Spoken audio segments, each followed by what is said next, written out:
नमस्कार विद्यार्थी मित्रांनो, चॅनलवरती तुमचं पुन्हा एकदा स्वागत आहे. आपण पाहत आहोत reproduction in lower and higher plants. इत्ता 12वी नवीन बोर्डच्या सिलेबसनुसार आपला अभ्यास चालू आहे.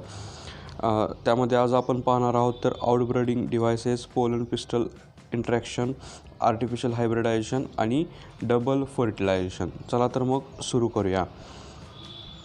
मित्रांनो, व्हिडिओला सुरू करण्यापूर्वी एक सूचना आहे, तर सर्व विद्यार्थी मित्रांनी आपल्या व्हिडिओ कसे वाटते ते कमेंटमध्ये सांगायला विसरू नका व चॅनलला सबस्क्राईब करायलाही विसरू नका. ठीक आहे, मग चालू करूया आपण.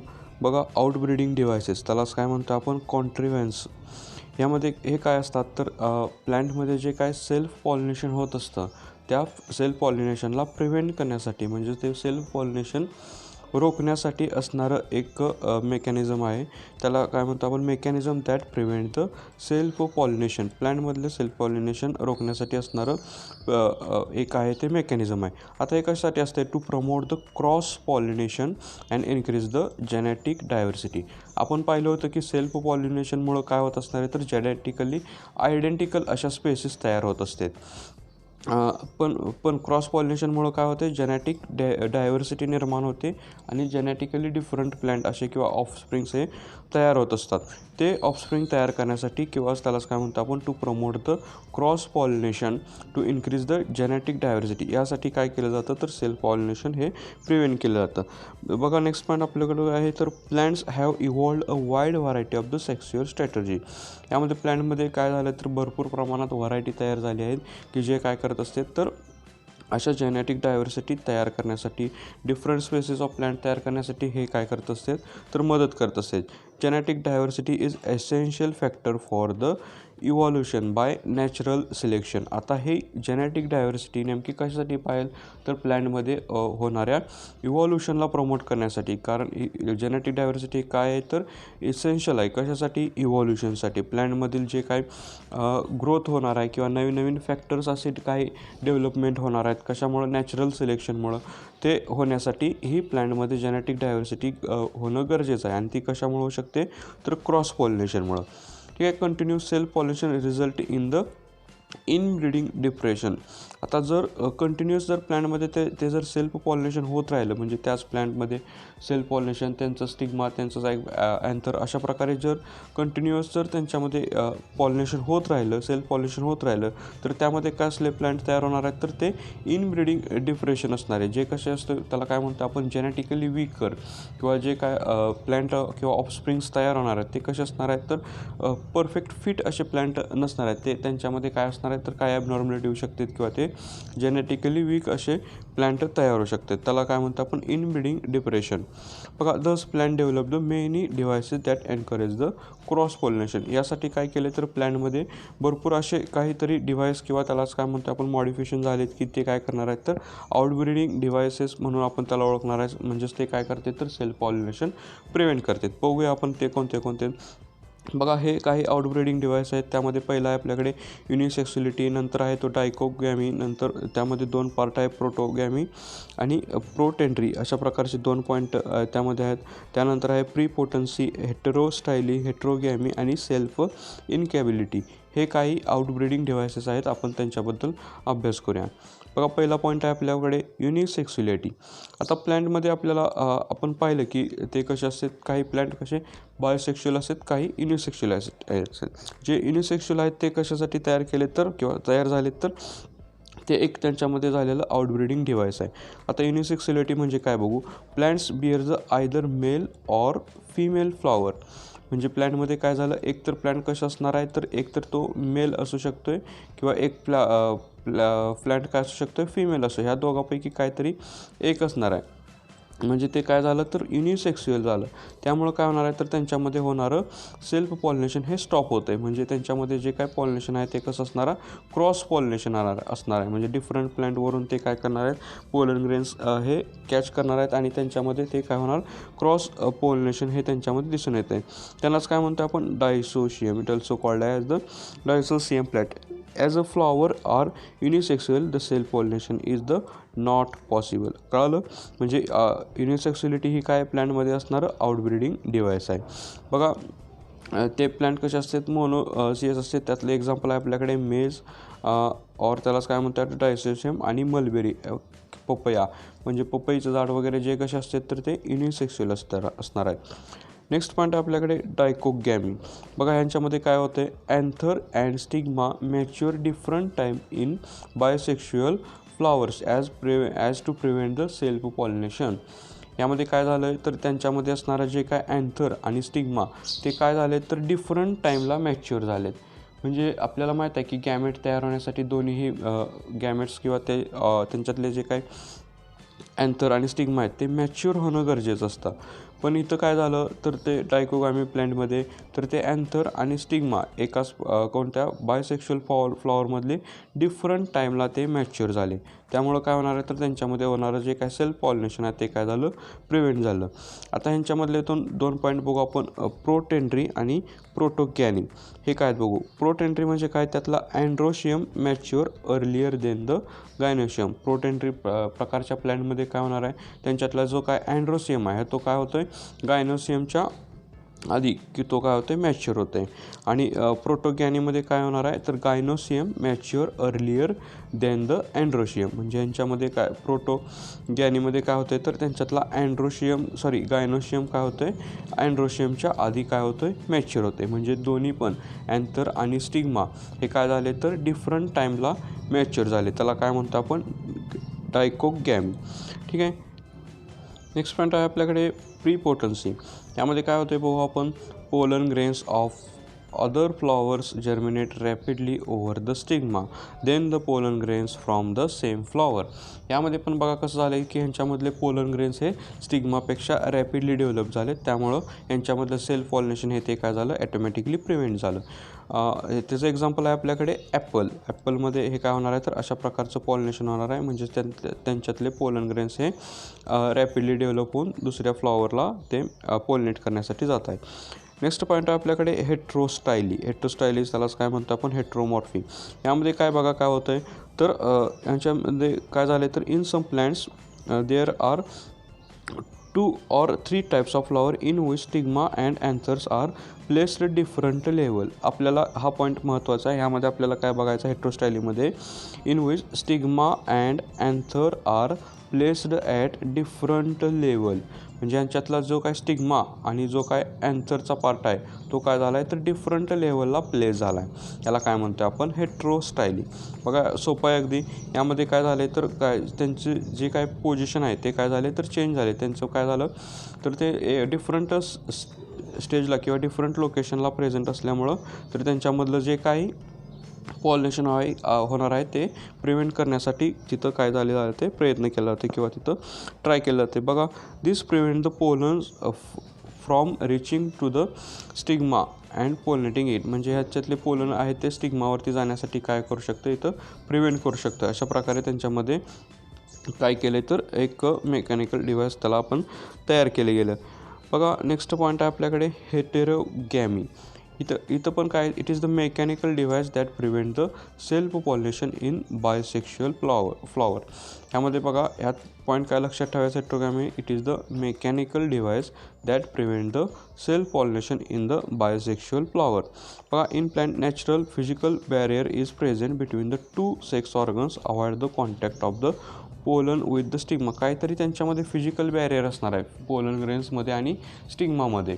ते काय करते तर त्यांच्यामधला जो काय पोलन आणि स्टिग्माचा जो कॉन्टॅक्ट आहे तो काय ब्रेक करू शकते. मग ते कशा पद्धतीने करू शकते तर आपण आता पाहिलं की stigma and position are above the level of anther. म्हणजे त्यांच्यामध्ये पोझिशनचा काहीतरी डिफरन्स असणार आहे. म्हणजे त्यांच्यातला स्टिग्मा आणि अँथर यांच्यामधले जे काय पोझिशन आहे ती काहीतरी चेंज झाली असणार आहे. अशामार्फत काय केलं जाते तर त्यांच्यातलं सेल्फ पॉलिनेशन हे प्रिव्हेंट केलं जातं. बघा नेक्स्ट पॉईंट आहे आपल्याकडे सेल्फ इन्क्युबॅबिलिटी. यामध्ये काय केलं जाते सेल्फ स्टेरिलिटी आणली जाते. स्टेरिलिटी म्हणजे त्या वंधत्व असं म्हणलं जाते मराठीत. त्यापेक्षा तुम्ही लक्षात ठेवा तर त्यांच्यामध्ये काय तर एक जेनेटिक मेकॅनिझम आहे. ते काय करते तर which germinate germination of pollen on stigma of the sunflower is inhibited. म्हणजे त्यांच्यामधलं जे काय पोलन ग्रेन्स आहेत किंवा ते मेल गॅमेट्स आहेत ते तयार करण्याचं किंवा जर्मिनेशन करायचं ते काय करतात इनहिबिट करतात किंवा ते काय करते स्टॉप करतात. म्हणजे काही प्लॅन्टमध्ये काय झाले तर पोलन ग्रेन्स हे तयारच होत नाहीत. अशा प्रकारचे त्यांनी काय केले तर त्यांनी स्वतःमध्ये सेल्फ इनकेबिलिटी तयार करून घेतले. जेनेटिकली त्यांनी स्वतःमध्ये चेंजेस करून घेतले. त्याचं एक्झाम्पल आहे आपल्याकडे टोबॅको. ठीक आहे, आलं लक्षात पॉईंट. हे काय होते आपण आत्ता पाहिले तर ते आउटब्रीडिंग डिव्हायसेस होते. त्यांच्यामार्फत काय केलं जातं तर सेल्फ पॉलिनेशन हे प्लॅन्टमध्ये प्रिव्हेंट केलं जात होतं. नेक्स्ट पॉईंट आहे आपल्याकडे पोलन पिस्टल इंट्रॅक्शन. बघूया आपण तो काय आहे. Interaction of pollen grains toward the stigma. म्हणजे पोलन ग्रेनचं स्टिग्मावरती असणारं interaction begins with the pollination and ends with the fertilization. Pollination मार्फत ते स्टार्ट होणार आहे आणि फर्टिलायझेशनमध्ये त्याचा एंड होणार आहे. बघा नेक्स्ट पॉईंट महत्त्वाचा आहे आपल्याकडे आता. The events in which deposition of pollen grains on stigma to entry of pollen tube in the ovule are referred as the pollen pistil interaction. म्हणजे इथं काय झालं जेव्हा पोलन ग्रेन हे कुठं स्टिग्मावरती डिपॉझिशन होतं त्या डिपॉझिशन झाल्यानंतर ते काय करणार आहेत तर पोलन ट्यूबमार्फत किंवा त्या पोलन ट्यूबमध्ये एंट्री करून ते कुठं जाणार आहेत ओव्ह्यूलमध्ये जाणार आहेत किंवा ते ट्रान्सफर होणार आहेत. ह्या प्रकारला किंवा ह्या स्टेजला काय म्हणतो आपण पोलन पिस्टल इंट्रॅक्शन. कळालं. बघा यामध्ये काय इव्हेंट आहे तर पोलन ग्रेन्स हे स्टिग्मावरती डिपॉझिट झाले आणि त्या डिपॉझिट झाल्यानंतर ते काय झाले तर त्यांचं पोलन ट्यूबमार्फत त्यांची एंट्री ओव्ह्यूलमध्ये झाली किंवा ते काय झाले पोलन ट्यूबमार्फत ओव्ह्यूलमध्ये एंटर झाले. ह्या इव्हेंट्सला काय म्हणतो आपण पोलन पिस्टल इंट्रॅक्शन. बघा आता next point. There is the no guarantee to transfer of right type of pollen to the right type of the stigma. इथं आपल्याकडे कोणतीही गॅरंटी नाही की एखाद्या स्टिग्मावरती त्याच स्पेसिसचा पोलन ग्रेन येऊन पडेल किंवा त्यांचं डिपॉझिशन होईल. म्हणजे इथं डिफरंट टाईपचे फ्लॉवर असतात त्यामुळं काय होणार आहे तर त्या स्टिग्मावरती कोणत्या दुसऱ्या तरी फ्लॉवरचा पोलन ग्रेन जेव्हा येऊन डिपॉझिट होतं त्यावेळेस काय व्हायचं किंवा त्यावेळेस काय केलं जातं ते बघू आपण. The pistil has ability to recognize and escape the right or compatible pollen of the same species. म्हणजे त्या पिस्टलवरती काहीतरी अशी ॲबिलिटी किंवा त्यांच्यामध्ये काहीतरी असं मेकॅनिझम आहे ते काय करत असतात तर त्याच स्पेसिसचा प्लॅन्टचा पोलन ग्रेन्स हे काय करत असतात ते डिटेक्ट करत असते आणि ते डिटेक्ट करून ते काय करत असणार आहे तर त्यांच्यामध्ये पुढील की काय होणार आहे तर सेम स्पेसिस ऑफ प्लॅन्ट म्हणजे सेम स्पेसिसमध्ये त्यांच्यामध्ये काय होत असतं फर्टिलायझेशन हे होत असतं. हे कशामुळं तर क्रिस्टलमध्ये असणाऱ्या त्या ॲबिलिटीमुळे. ते काय ॲबिलिटी आहे त्यांच्यामध्ये to recognize the right type of the pollen grains. बघा नेक्स्ट बघू आपण त्यांच्यामध्ये दस म्हणजे काय झालं आता thus wrong type of pollen is discarded by pistil. म्हणजे जर दुसऱ्या स्पेसिसचा जर पोलन ग्रेन त्या फ्लॉवरवरती आला असेल तर तो काय होतोय पिस्टलमार्फत तो डिस्कार्ड केला जातो किंवा त्याला काय केलं जातं रप्चर करून तो रिजेक्ट केला जातो. बघू नेक्स्ट काय मध्ये कॉम्प्लिबिलिटी अँड इनकॉम्प्लिबिलिटी. म्हणजे तो राईट आहे की रॉंग आहे किंवा तो डिफरंट स्पेसिसचा आहे हो का हा कशामार्फत तर pollen pistil is determined by the special protein. म्हणजे पिस्टलवरती असणारे जे काहीतरी एक विशिष्ट प्रकारचे प्रोटीन्स असणार आहेत त्या पिस्टलमध्ये की जे काय करत असतात तर त्या पोलन ग्रेन्सला डिटेक्ट करत असतात की तो त्या स्पेसिसचा आहे का डिफरंट स्पेसिसचा आहे. This process involve the pollen recognized by the following of promotion or inhibition of the pollen. ह्या प्रोसेसला काय म्हणतो आपण पोलन रिकग्नायझेशन. यामध्ये काय केलं जातं तर जर सेम स्पेसिसचा असेल तर त्याला काय केलं जातं प्रमोशन केलं जातं. म्हणजे त्याला काय केलं जातं पुढील प्रोसेससाठी एंट्री दिली जाते. आणि जर तो डिफरंट स्पेसिसचा असेल तर त्याला काय केलं जातं इनहिबिशन केलं जातं. म्हणजे त्या पोलन ग्रेनला इनहिबिट केलं जातं आणि ते डिस्कार्ड करून बाहेर टाकलं जातं किंवा त्याला काय केलं जातं रिफ्यूज केलं जातं. The stigmatic surface of flower refuse other wrong type of the incompatible pollen grains. कळालं. म्हणजे स्टिग्मावरती जो काय सरफेस आहे तो काय करतोय तिथंच त्याला काय करतोय रिफ्यूज करतोय किंवा त्याला काय करतोय इनकम्प्लीट करतोय आणि म्हणजेच त्याला काय करतोय तो डॅमेज करून रप्चर करून तो रिजेक्ट करून टाकतोय. A physical mechanical ensure that the intraspecific pollen germination is successful. म्हणजे यांच्यामधलं जे काय मेकॅनिझम आहे ते काय करत असते तर फक्त आणि फक्त त्यांच्या सेम स्पेसिसमध्ये असणारं जे काय पॉलिनेशन आहे ते काय करत असणार आहेत कंप्लीट करून घेत असणार आहेत. नेक्स्ट स्टेप बघू आपण आता ह्यामध्ये काय होते, pollen absorb water and nutrient from the stigma surface of stigma and germinate and produce the pollen tube. जेव्हा आपण सक्सेसफुल पोलन ग्रेन किंवा त्या स्पेसिसचा पोलन ग्रेन त्या स्टिग्मावरती ॲक्सेप्ट केला जातो, त्यानंतरची स्टेप काय आहे तर तो पोलन ग्रेन काय होतोय तर तिथं जर्मिनेट व्हावं लागतोय. म्हणजेच ते काय करतोय, तो पोलन ट्यूब तयार करू लागतोय. तो कसं करतोय तर तो काय करतोय, सरफेस ऑफ स्टिग्मा म्हणजे स्टिग्माच्या सरफेसवरून जे काय वॉटर कंटेंट आहे किंवा न्यूट्रिएंट्स आहे तो ॲब्सॉर्ब करू लागतोय.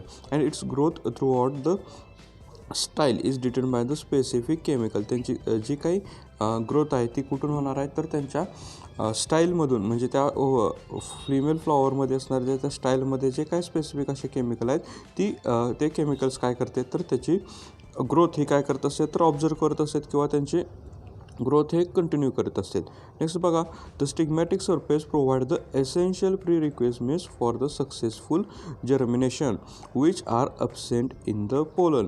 म्हणजे जे काय पोलन ग्रेनमध्ये इम्पॉर्टंट असे केमिकल अब्सेंट आहेत ते केमिकल्स किंवा जे न्यूट्रिशन काय करत असते ते स्टिग्मॅटिक सरफेस प्रोव्हाइड करतात. कुणासाठी, पोलन ग्रेनला. कशासाठी तर फॉर जर्मिनेशन. कळालं, म्हणजे स्टिग्मॅटिक सरफेस काय करणार आहे त्या पोलन ग्रेनला प्रोड्यूस करण्यासाठी किंवा ग्रोथ करण्यासाठी हेल्प करत असतोय. म्हणजेच कशा पद्धतीने त्याच्यामध्ये असणारे एसेन्शियल केमिकल किंवा काय न्यूट्रिशन त्याला तो काय करत असते ते प्रोव्हाइड करत असते.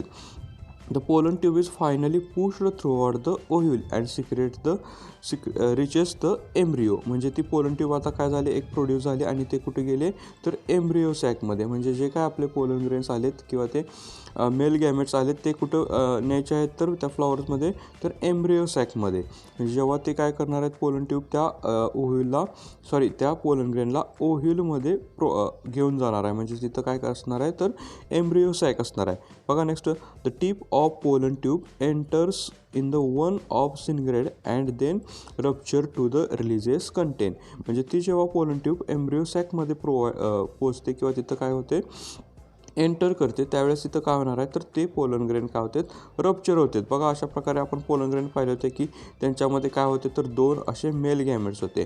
म्हणजे जे काय पोलन ग्रेन्स आहेत ते काय करतात मेल गॅमेट कॅरी करत असतात. त्यांच्यामध्ये दोन असे मेल गॅमेट आहेत ते जेव्हा एम्ब्रिओ सॅकमध्ये ते सिनग्राइड सेलच्या जवळ ते काय करतात रप्चर करतात आणि त्यातलं कंटेंट म्हणजेच काय करतात तर दोन मेल गॅमेट हे रिलीज करतात. आता ह्या दोन मेल गॅमेटमुळं काय होते आपल्याला ते नेक्स्ट स्लाईडमध्ये बघायचं आहे.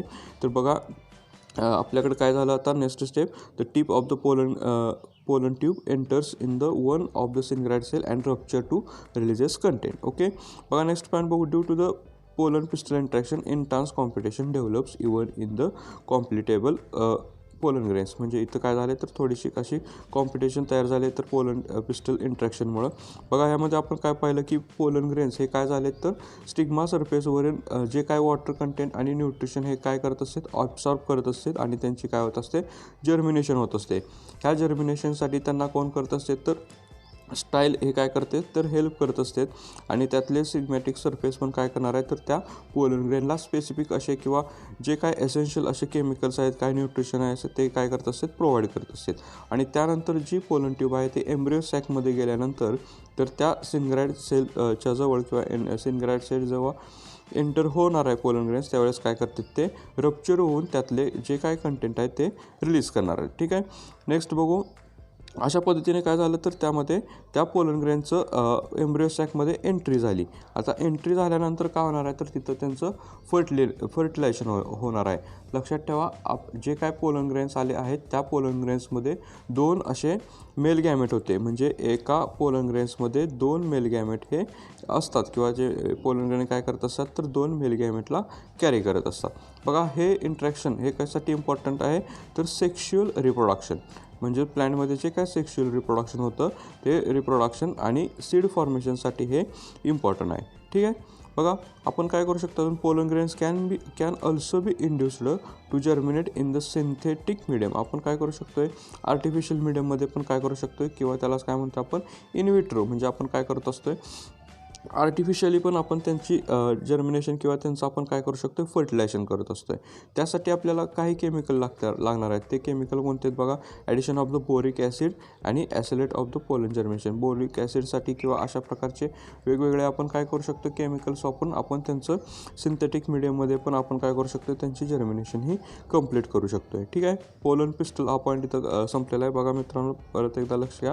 पोलन पिस्टल हे इंट्रॅक्शन कशासाठी असणार आहे, तर पोलन ग्रेनचं स्टाईलमधून किंवा स्टिग्मावरून एम्ब्रिओ सॅकमध्ये जी काही एंट्री होते किंवा जे काय अट्रॅक्शन आहे त्यालाच काय म्हणतो आपण, पोलन पिस्टल इंट्रॅक्शन.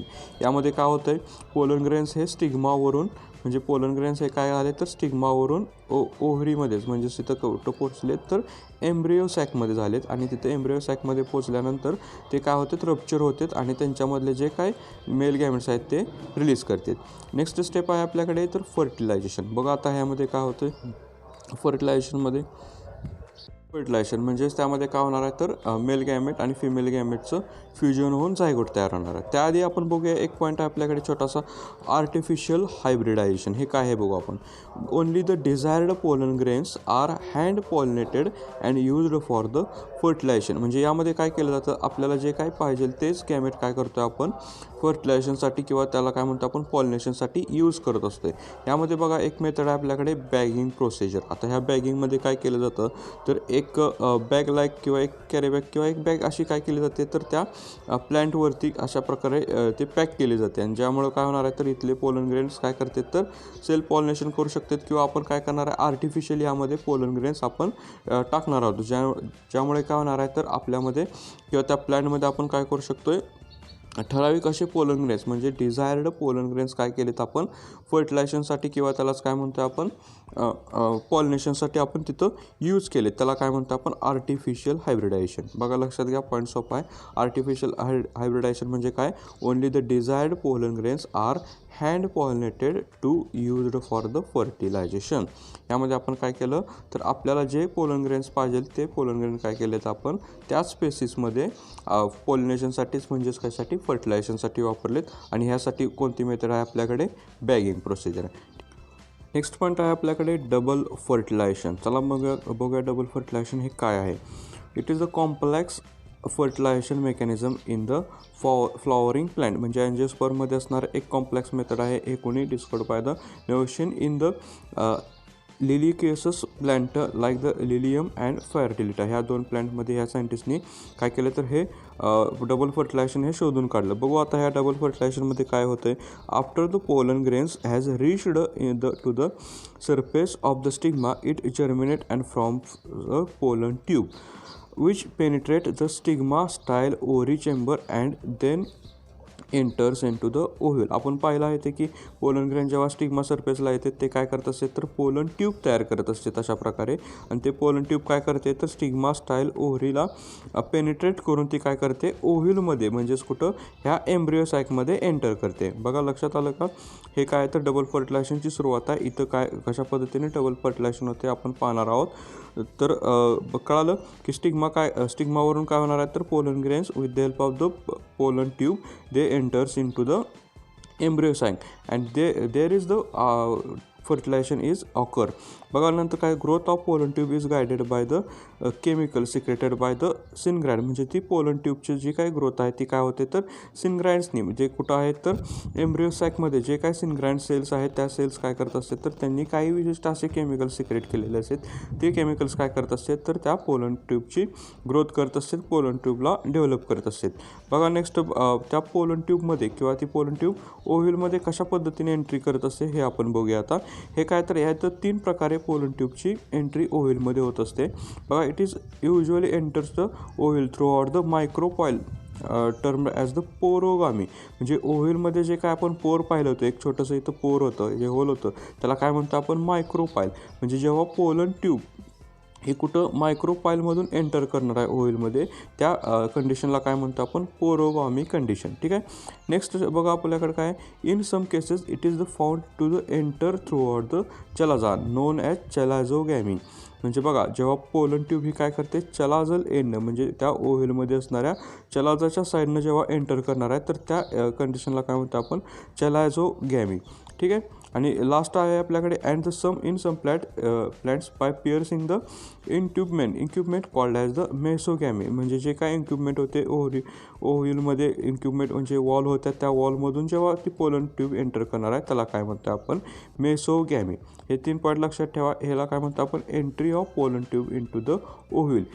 हे कशा पद्धतीने होत असते तर 3 पद्धतीमुळे मधून ही एंट्री होणार आहे. पहिली आहे ती पोरोगामी म्हणजे entry throughout the micropyle दुसरी आहे आपल्याकडे चलाझोगामी म्हणजेच काय तर entry throughout the chalazal side.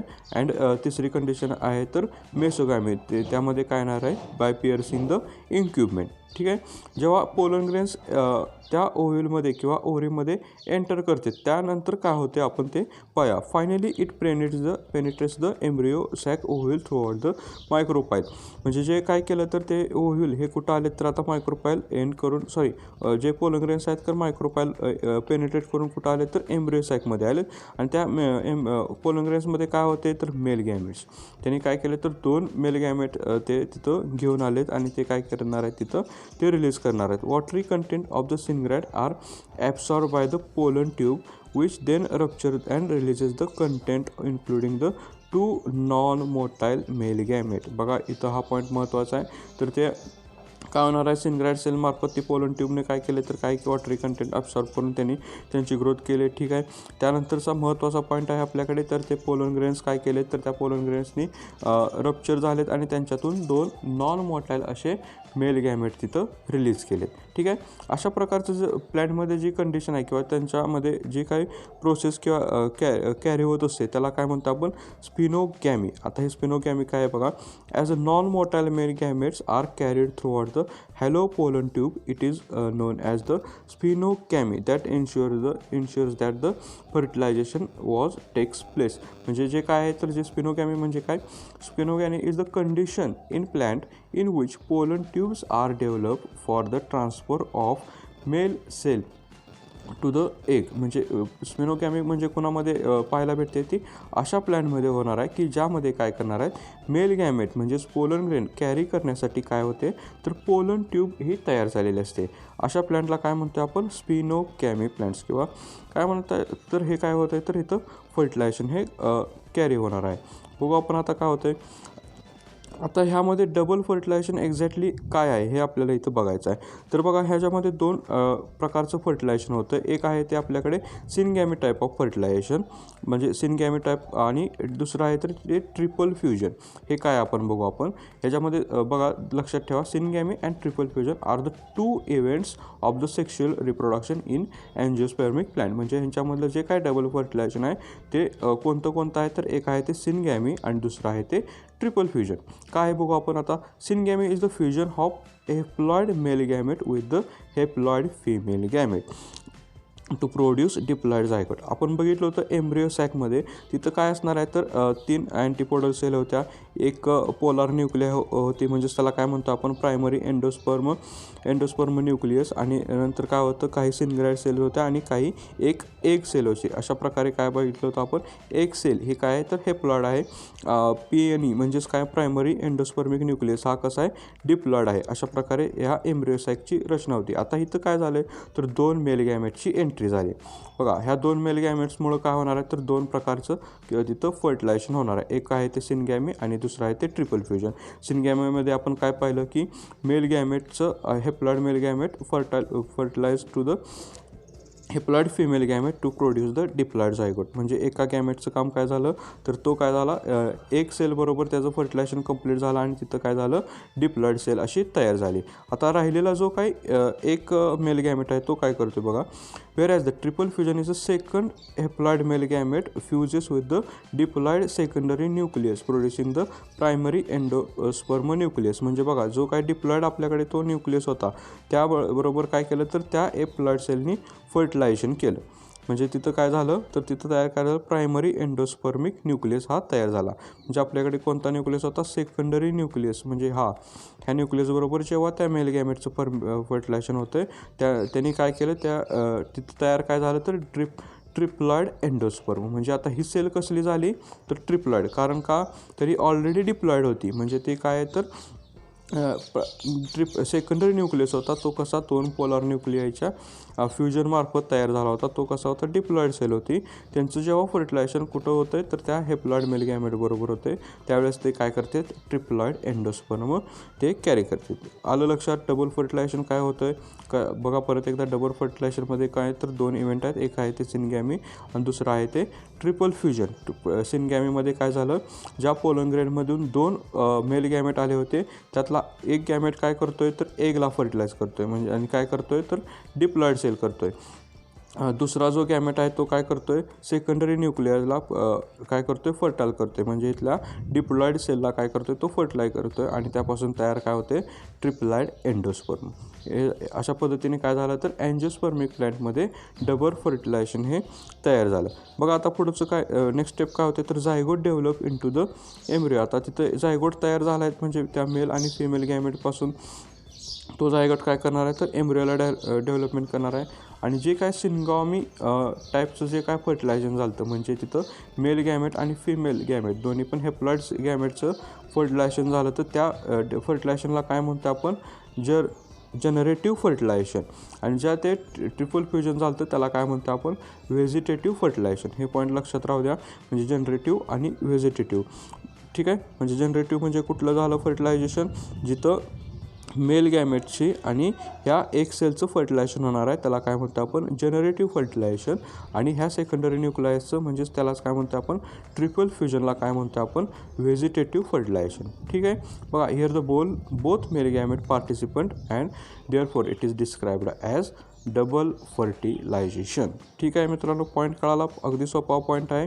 त्यामध्ये आपण एका वाक्यात काय सांगू शकतोय तर जेव्हा पोलन ग्रेन्समध्ये 2 मेल गॅमेट असतात ते 2 मेल गॅमेट काय करणार आहेत, फर्टिलायझेशनमध्ये पार्टिसिपेट होणार आहे. कशा पद्धतीनं तर एक मेल गॅमेट काय करतो, एक सेलला फर्टाईल करतो आणि दुसरा काय करतोय तर त्या सेकंडरी न्यूक्लियरला फर्टिलाइज करतोय. अशा पद्धतीने सिनगॅमी आणि ट्रिपल फ्युजन हे 2 पद्धतीचं फर्टिलायझेशन झाल्यामुळं अँजिओस्पर्मिक प्लॅन्टमध्ये डबल फर्टिलायझेशन हे होत असतं. बघा आता ह्याचे सिग्निफिकन्स बघू काय आहेत तर it is the unique feature in angiosperm. ठीक आहे, आपण पाहिलं ते अँजिओस्पर्ममधलं एक युनिक फीचर आहे. It insure that the parent plant invests the seed with the food storage only if the egg is fertile. म्हणजे ते काय करत असते तर पेरेंट प्लॅन्टमध्ये सीड आणि फूड प्रोड्यूस करण्यासाठी काय करत असते तर तिथं फर्टिलायझेशन करत असते. The diploid zygote develops into the embryo which consequently develops into the new plant. ठीक आहे. हे आपल्याला माहीतच आहे की जेव्हा झायगोट तयार होते तो झायगोट काय करत असतोय तर नवीन प्लॅन्टला डेव्हलप करू शकतोय म्हणजे करत असतोय. म्हणजेच काय करते तिथून नवीन प्लॅन्टची डेव्हलपमेंट होते. आणि जो एम्ब्रिओ आहे म्हणजेच त्याला काय म्हणतो आपण, सिनगॅमी टाईपमध्ये जो फर्टिलायझेशन झालं तर तिथून तो काय होते, एम्ब्रिओ तयार होते आणि तिथून प्लॅन्टची डेव्हलप होते. आणि ते ट्रिपल फ्युजनमधून काय तयार होते तर एंडोस्पर्मिक टिश्यू तयार होते. ते एंडोस्पर्मिक टिश्यू काय काम करते तर न्यूट्रिटिव्ह प्रोव्हाइड करत असते. म्हणजे ते काय करत असते त्या प्लॅन्टला म्हणजे जे काय डेव्हलपिंग एम्ब्रिओला न्यूट्रिशन डेव्हलपमेंट करायचं काम करत असते. बघा लक्षात ठेवा, हे triploid primary endospermic nucleus develops into the nutritive endosperm tissue. म्हणजे प्लॅन्टमधले जे काय सिनगॅमीमधून काय होणार आहे तर प्लॅन्टची डेव्हलपमेंट होणार आहे. आणि जो काय ट्रिपल फ्युजनमार्फत जी काय टिश्यू तयार होणार आहे ते कशासाठी, न्यूट्रिशन प्रोव्हाइड करण्यासाठी डेव्हलप होणार आहे. It restores the diploid condition by fusion of haploid male gamete with the haploid gamete throughout the syngamy. म्हणजे जे काय गॅमेट्स तयार झाले होते त्या गॅमेट्स काय झाले ते हेप्लॉइड तयार झाले ते आणि त्यांचं जेव्हा फ्युजन होणार आहे त्यावेळेस काय करणार आहे तर तिथं डिप्लॉइड सेल म्हणजे डिप्लॉइड सेल किंवा त्यालाच काय म्हणतो आपण झायगोट तयार करणार आहे. It also help to avoid the polyembryony. म्हणजे काय करणार आहे तर तिथं फर्टिलायझेशन झाल्यानंतर जे काय झायगोट तयार करते तो काय करते पॉली एम्ब्रिओनी कंडिशन हे काय करत असते तर प्रिव्हेंट करत असते. बघा आता हे कंप्लीट झालं आपल्यामध्ये जे काय आपण जे काय पाहिलं आता प्लॅन्टमध्ये किंवा त्या अँजिओस्पर्मिक प्लॅन्टमध्ये हे जे काय फर्टिलायझेशन होतं ते आता इथं कंप्लीट झालं. आता नेक्स्ट स्टेप आहे आपल्याकडे काय तर डेव्हलपमेंट ऑफ एंडोस्पर्म आणि डेव्हलपमेंट ऑफ एम्ब्रिओ. बघा हे कसं होतं तर ट्रिप्लॉइड प्रायमरी एंडोस्पर्म म्हणजे पेन जो काय सेकंडरी न्यूक्लियस बरोबर म्हणजे ट्रिपल फ्युजन मार्फत जो तयार झालेला सेल होत्या ते काय करते develop into the nutritive endospermic tissue म्हणजे ते काय करते त्यालाच काय म्हणतो आपण डेव्हलपमेंट ऑफ एंडोस्पर्म.